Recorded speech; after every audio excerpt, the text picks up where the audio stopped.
Unboxing de deux claviers gaming. Autour je ne me souviens plus c'est lequel, du Titan 68. Alors particularité de ce clavier, de ce que j'ai entendu, il y a une partie en fibre de carbone. Vu le prix, ça m'étonnerait que tout le clavier soit en fibre de carbone. On commence par où? Frère, je veux l'ouvrir. Bon, et tu sais quoi? Waouh, la boîte a l'air waouh. Petit truc sympa, j'aime beaucoup le design de la boîte. Très simple, hein, mais noir et doré, vraiment mon kiff. On y va, vous allez être les premiers à voir ce qu'il y a à l'intérieur. Mais non, regarde. Mais non, regardez. Allez hop.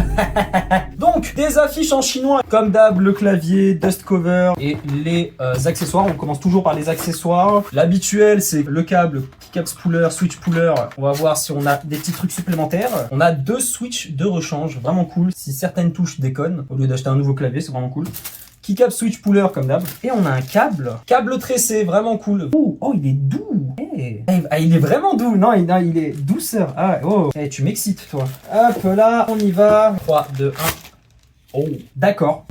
Alors, que dire? Ça fait très plastique, je ne sais pas si c'est à cause du poids. On a ce côté revêtement un peu fibre de carbone sur la plate. Genre, on voit un peu l'effet fibre de carbone. J'ai remarqué aussi un petit slider, petit interrupteur slider, pourquoi pas. On a aussi des pieds réglables, ça c'est vraiment cool. Super sympa les gars, parce que la plupart des marques s'en foutent, ne veulent pas mettre de pieds réglables, je ne sais pas pourquoi. Alors qu'il y a certaines personnes qui préfèrent taper avec un angle plus haut, comme moi. On va bien sûr tester le RGB. Il se branche juste à gauche, et ça, vraiment cool, c'est que le port USB-C n'est pas enfoncé dans le clavier, et ça c'est super sympa parce que avec n'importe quel câble tu peux le brancher, pas comme de mémoire le ACO 007B V3 année du dragon, ce qui est assez chiant parce que le câble fourni est le seul qui rentre à l'intérieur du clavier et c'est un câble de merde. Test RGB 1 2 3, on y va.